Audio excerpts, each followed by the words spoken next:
All right, is there a motion to go back into open session? So moved. Is there a second? Second. All those in favor? Aye. Aye, motion passes. We are back in open session. Is there a motion to appoint contingent on successful completion of the hiring process, Cody Swearingen to the position of police officer with the Wausau Police Department? So moved. Second. All those in favor? Aye. Aye, motion passes. Congratulations, Cody. So you're going to switch.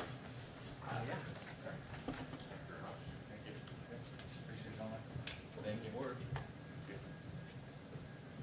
Thank you very much. Are you any relation to Judge? Congratulations. No. Thank you, Andrew. Appreciate it. Thank you. Thank you, sir. Do you get that a lot?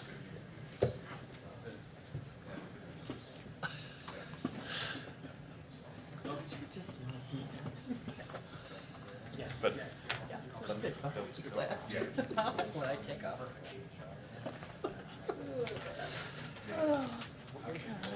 It's great.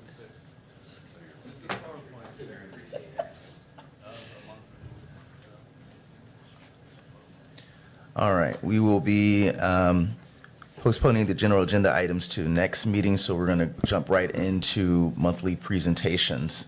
And have monthly presentations to the police department. Good morning, Chief. Good morning. As we discussed earlier this morning, you're going to hear from Lieutenant Nathan Pauls as we go through the different teams and things that exist at the police department. He's going to talk about our SWAT team. And Nate has just stepped down from our SWAT team after 18 years. He was one of the first Wausau officers to join our SWAT team, and he leaves a giant vacuum and vacancy there because he grew to the degree of SWAT commander. It's lucky for us we have a resource with someone that's had that kind of commitment and been through those type of incidents. But it also was something where I'd like him to take that opportunity, one, to be recognized by the Police and Fire Commission for that many years of service, as well as share with you what some of our staff go through, which the average citizen is just completely unaware of. So with that, you're up. How does this work? See something? I think you can put it. Was Tracy here to do that? Oh, she was telling me, said everything's squared away. She just. All right, why don't you talk to him about, I'll take that. Good morning. Good morning, and thank you for your service. Oh, it was my pleasure. All 18 years of it, actually. So the Marathon County SWAT team has been around for, prior to 2006, it had been close to 15, 16 years-ish. 2006, the decision was made to add Wausau PD to the team to try and make a multi-jurisdictional team at that point in time. There weren't a whole lot of those around the state at that point in time, so we were kind of pioneers, so to speak, when it came to that structure within the SWAT team. So 2006, myself and Bill Taylor, who's no longer with us anymore, if you remember Lieutenant Bill Taylor, we tried out, and amongst some other officers, and we were selected to the team. At that point in time, we had 14 total members on the SWAT team. That included 4 snipers and then 10 entry. And with the entry, there's a hierarchy. There's team commander, assistant commander. There's 2 team leaders for the entry group, and then a team leader for the sniper group. And the team leaders are essentially just the go-to. You could consider them like supervisors for their group of people. As we've grown over the years, 2012 we acquired our armored vehicle, a Lenco Bearcat, which has been a great asset to the team. I know over the years there's been some confusion and misidentification with some of those vehicles being described as military vehicles. However, these are strictly armored vehicles, and our mission in SWAT is to save lives. And that particular vehicle has not only saved lives of innocent civilians, but at least 3 occasions SWAT members also. I say 3 because those are the 3 events that we were shot at while we were out on scene and on a call out. Around 2007, through the federal government, through Alert, they went through each state and kind of gridded off the state and made one entity within each region an alert response team. Early on, Oneida County was our alert response team oversight. They were, it was us, Marathon County, Lincoln County, Oneida County, Land Lake County, Vilas County, and Forest County. So we would go and meet monthly, identify and talk to the leaders of each team, understand their capabilities. It kind of helped and bridged the gap when we needed to work together on a call or on a scene, which was very helpful. As we transitioned into 2022, I believe, the state restructured the outline for the alert regions, and Marathon County SWAT became the alert response team for us, Portage County, Point PD, Wood County, Marshall PD, Rapids PD, Clark County, Medford PD, and Lincoln County. So all those names I just mentioned, those jurisdictions, they have their own SWAT teams. But since we joined and merged together, we've held annual trainings with everyone in our alert region, just for the same reason as we met with Oneida County prior, just to kind of work together and kind of know what other teams' capabilities are, weaknesses, strengths. And since we've been a part of this new group, we've had multiple call-outs where we've assisted another joint alert team, or they've come and helped us on some of our calls. So it's worked out, it's been fluid and very successful so far. The call-outs have been, each year is different. There's no rhyme or reason, there's no way to plan for how many call-outs you will have. We've had some years where we've had over 20 call-outs and some years when we've had 10. And it's just dependent on every situation.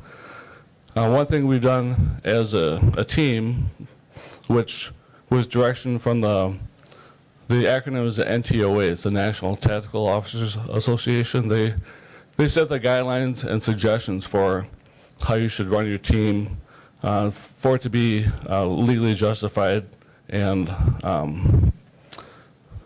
through their litigators and attorneys that the best practice for a team. One of the things that we took away from the NTOA early on, which probably I'm thinking 2010 or 11, was a matrix. So anytime a jurisdiction within Marathon County had a scene or call where they felt that they wanted SWAT to take over, that person would have to call someone from the SWAT command. And that again was either the commander, assistant commander, or one of the 3 team leaders. There's a list of questions that we have in our matrix. Yes, no's, maybes. And what it does for us, it gives us, once we look at that, and then any other intel that they can add that's not on this piece of paper, but it gives us an opportunity to look and see if this truly is a SWAT call or if they just need more officers. So going through those and critiquing each one, we've had quite a few that we've turned down, and the facts didn't justify us having a team be called out to a scene. The reason for that is anytime SWAT arrives on a scene or a call, that's automatically escalated the use of force just by our mere presence of being there. So with that, having the ability to go back and say we don't serve every warrant, we don't respond to every call. We have examples of why we don't and the ones we chose not to do.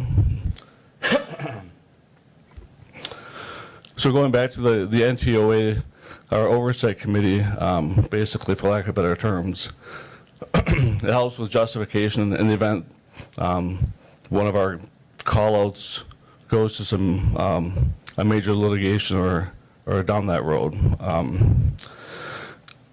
One of the other benefits of being on the alert team with grant money is SWAT teams are going towards the direction of being very tech-heavy. So like interior drones, throwbots, pull cameras, things of those natures where we can send devices in and kind of get a lay of the land, structures, furniture, obstacles, before we even send an operator into a room or a house. But those come with a hefty price typically. So with being with the alert region, we usually benefit by getting some of those things paid for by alert grants that are out there. Trying to remember what else I had in that PowerPoint for you guys, but They're looking at it while you talk. oh, You're actually staying pretty consistent. Yeah, I think. From screen to screen. I just had a question. What's a throwbot? it's a it's like a remote control car, but we can throw it through windows. It's a little beefier, more indestructible, but then it has cameras on the front and back, so we can just drive it through a structure or house. So when you throw it in, it lands upright? Yeah, so the one we have, it'll orientate itself however it lands, and which usually takes a couple minutes to figure out what we're looking at usually, but yeah, so like this year, as an example, with drones and tech callouts, we've had a couple that were pretty tech heavy. We were up in Oneida County earlier this late winter, with the call that they had with it. There was a domestic response call where the suspect shot at the deputies when they arrived on scene. So when we had gotten there, we started to put in our technology, our drones, and it didn't turn out to be in our favor, but the curtains got the best of it. So, but again, like the need for our operators is when the technology fails, at the end of the day, we need you guys to go in. And with that, we have 5 guys from the PD that are on the team. So from 2006 to now, we added I think it was 2011, we added 2 more. And then we added a 5th one a couple years after that. So currently on our SWAT team, we, if you do remember, Lieutenant Jake Albee, Lieutenant Peter Fish. Albee is one of our snipers, so they have a little more stake in the game for their training days. They are doing a lot of PT, physical stuff, with the knowledge that when they get on scene, they're going to have to crawl and be stealthy with whatever position they take up on a structure. But every call that we have snipers who go out first. We deploy them, and they kind of give us our overwatch. They'll give us intel on what they're seeing before we get on scene, and if there's any threats that presents themselves when we get on scene, they're in a position to help us out a little bit. With the other members, we have Pt.2, who has been on the team for quite some time.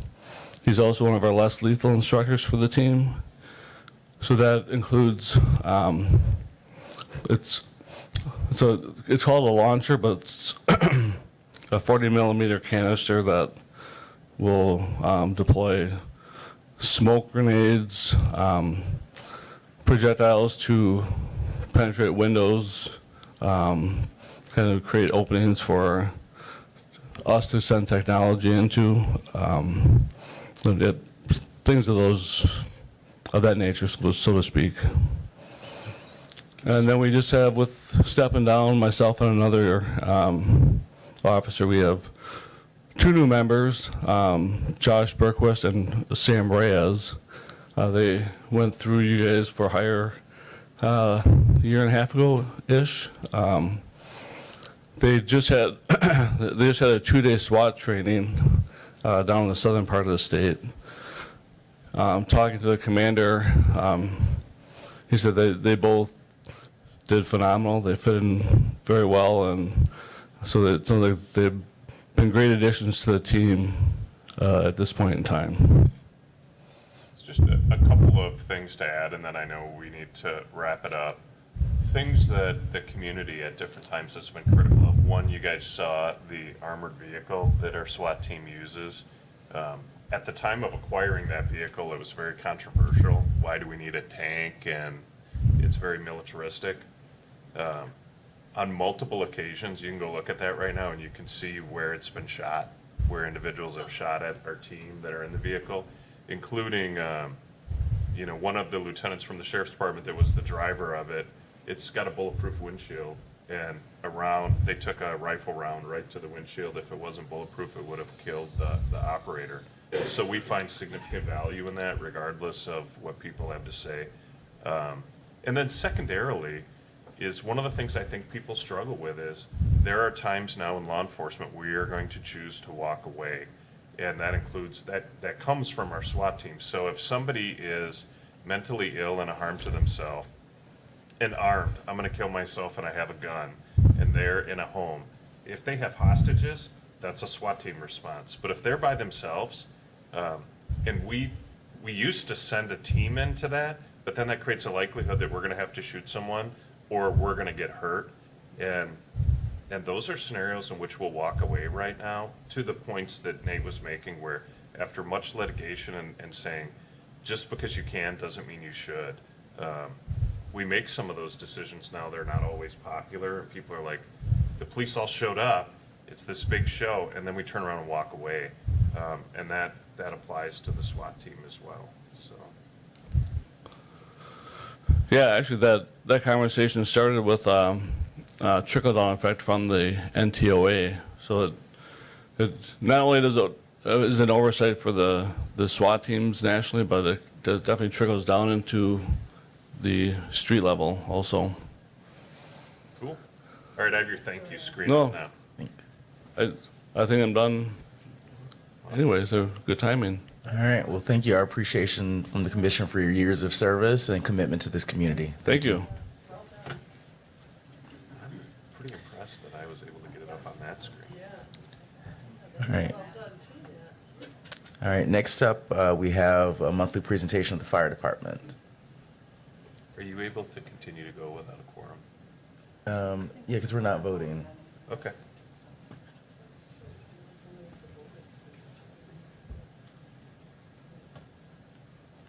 So I think Chief Kopp just wanted me to update you on a few fires that we had recently that made the news because of a few firefighter injuries. So the latest one was on Hamilton Street, 2-story, 2-family structure.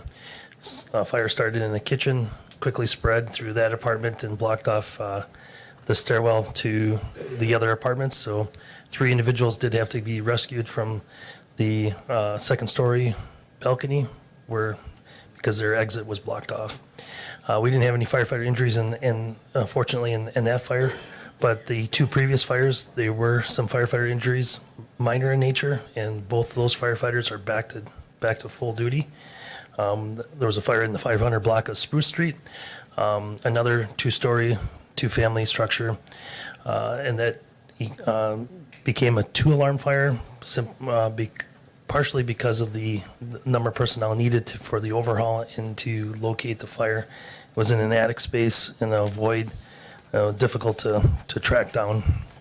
But they eventually did, and they did a good, great job. And the other fire, 3rd Avenue, there was a commercial structure, started in the basement. The fire actually had been depleted of oxygen, so there was a lot of heavy soot and smoke, but not a lot of fire.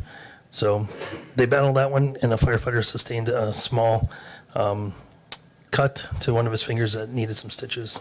But in our reporting, the way it reports, there's a portion where it asks any firefighter injuries. We have to document that, and then somehow, some way or another, media gets a hold of that and it makes a headline. So,